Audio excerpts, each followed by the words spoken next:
होंगे और उसके अलावा जिंदगी में करियर में भी सक्सेस होंगे। क्योंकि आपने ये बात छेड़ दी तो मैं आपको दो महान लोगों का रेफरेंस देना चाहूंगा इसी बात पे। एक है अपने डोनाल्ड ट्रंप साहब, जो अमेरिका के करंट प्रेसिडेंट हैं। दूसरे रॉबर्ट टी कियोसाकी साहब, जो एक बहुत बड़े जाने माने इन्वेस्टर्स हैं, ऑथर हैं, एजुकेटर हैं, और इन दोनों ने किताब लिखी है मिडास टच। आप मिडास टच में अगर पढ़ें तो रॉबर्ट टी कियोसाकी और डोनाल्ड ट्रंप ये बोलते हैं कि जिंदगी में हर इंसान को कुछ साल नेटवर्क मार्केटिंग जरूर करनी चाहिए। चाहे आप स्टूडेंट हैं, आप हाउसवाइफ हैं, आप जॉब करते हैं या अपना बिजनेस करते हैं, 2 से 3 साल की ये नेटवर्क मार्केटिंग करना, ये तजुर्बा आपको एक बेहतर और कमाल का इंसान बना देगा। बहुत अच्छी बात आपने कही दीपक जी। हम लोग जब अमेरिका की बातचीत करते हैं, चूंकि इंडस्ट्री वहां से शुरू हुई जी, हम देखते हैं विल क्लिंटन के बहुत सारे वीडियोस हैं जिसमें वो अपने नागरिकों को ये कह रहे हैं कि आप डायरेक्ट सेलिंग इंडस्ट्री में आइए। डोनाल्ड ट्रंप साहब की बात आपने की जी। तो क्या कभी ऐसा होगा हमारे देश के प्रधानमंत्री बोलेंगे लोगों को कि भाई अगर आपने भारत को सोने की चिड़िया बनाना है, हमें महाशक्तिशाली बनना है, स्पेशली आर्थिक जगत में, बिल्कुल तो डायरेक्ट सेलिंग में आना चाहिए? आपको लगता है ऐसा दिन आएगा? ऐसा दिन आएगा और बहुत जल्दी आएगा। इसके प्रमाण ऑलरेडी हमें देखने को मिल रहे हैं।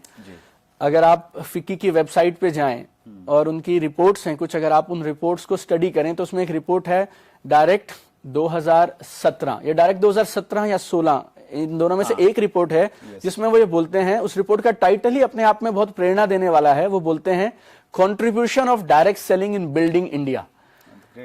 और वो रिपोर्ट करीब 45 पेज की रिपोर्ट है, और फिक्की अपने आप में करीब 90 साल से पुरानी संस्था है।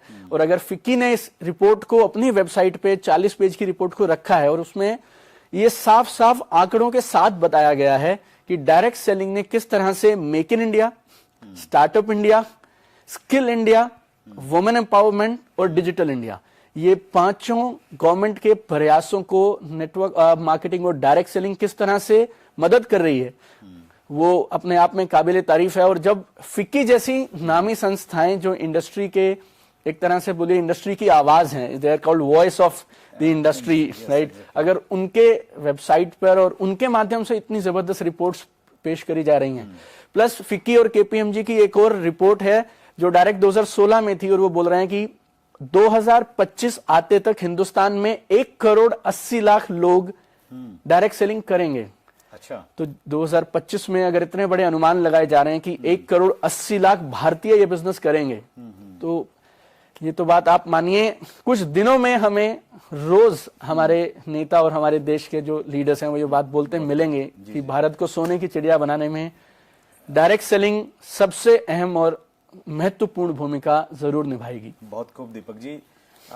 फिक्की से मैं बहुत क्लोजली जुड़ा हूं। फिक्की ने एक बॉडी बनाई है, FICCI direct selling force. FICCI direct selling force, वो उसमें एसोसिएशंस हैं, इंडस्ट्री के लोग हैं और डिपार्टमेंट के लोगों को वो लोग उसमें आमंत्रित करते हैं। तो मेरा सौभाग्य है कि मुझे भी उसमें जाने का और पार्टिसिपेट करने का मौका मिलता है। और आज जो गाइडलाइन आई हैं और गाइडलाइन के आने के बाद में जो हमारे यहाँ कंज्यूमर प्रोटेक्शन एक्ट है उसमें अमेंडमेंट की बातचीत चल रही है, तो इसमें फिक्की जैसी और जो दूसरी ऑर्गेनाइजेशंस हैं, आईडीएसए है, एफडीएसए है, तो इनका बहुत बड़ा योगदान है और ये संस्थाएं आपस में काम कर रही हैं। हम उम्मीद करते हैं कि एक दिन ऐसा आएगा कि हमारे प्रधानमंत्री इस बारे में बोलेंगे, जरूर बोलेंगे, लेकिन इस विजन के साथ आज हमें काम करना चाहिए 100%। अगर हम ये उम्मीद करते रहेंगे कि जब वो बोलेंगे तब हम करेंगे, तो शायद हमें बहुत ज्यादा कुछ उस समय शायद नहीं मिलेगा जो आज हमें मिल सकता है। बहुत खूब। एक मैं नेक्स्ट पड़ाव पे मैं अपनी बातचीत को लेके जाता हूं दीपक जी। आज के टाइम में जब डायरेक्ट सेलिंग की बातचीत करते हैं, न्यूज़पेपर में भी आता है और बहुत सारे लोग मानते हैं कि आने वाले टाइम का बिजनेस है जी, लेकिन जब एक नया व्यक्ति डायरेक्ट सेलिंग चुनने जाता है कि मुझे किस कंपनी के साथ में जाना है, हालांकि गाइडलाइंस हैं, वो गाइडलाइन को चेक कर सकता है कि ये कंपनी इस गाइडलाइंस को फॉलो कर रही है या नहीं कर रही है, लेकिन उसे उतनी जानकारी नहीं होती आरंभ में। एक व्यक्ति को अगर सही कंपनी चुनना है जी, तो वो किन चीजों का ध्यान रखे? क्या, हालांकि किताब में आपने बड़ी बखूबी इस चीज को कवर किया है, तो मैं चाहूंगा कि हमारे व्यूअर्स के सामने आप संक्षेप में इस चीज को बताएं कि एक अच्छी कंपनी मतलब क्या क्या चेक किया जाए।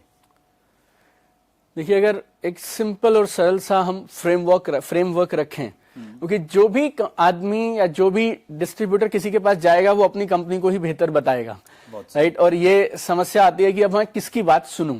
तो अगर हमारे पास एक फ्रेमवर्क हो जाए, एक यूनिवर्सल फ्रेमवर्क बन जाए, तो हम उसमें आकलन कर सकते हैं कि कौन सी कंपनी करनी चाहिए, किसमें फ्यूचर ब्राइट है, राइट। तो 4 चीजें अगर आप किसी भी एक कंपनी में देख लें, कोई भी, अगर उन 4 कंपनी, इन चारों को मैं ऐसा बोलता हूं, ये 4 स्तंभ हैं जिसपे एक डायरेक्ट सेलिंग कंपनी की नींव है। ये चारों स्तंभ, इस पे एक कंपनी खड़ी है।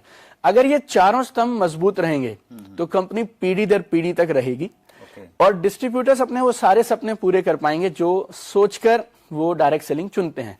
तो इन चारों स्तंभ को अगर मैं आपसे एक एक करके बताऊं, तो पहला है कंपनी की क्रेडिबिलिटी और कंपनी का ट्रैक रिकॉर्ड।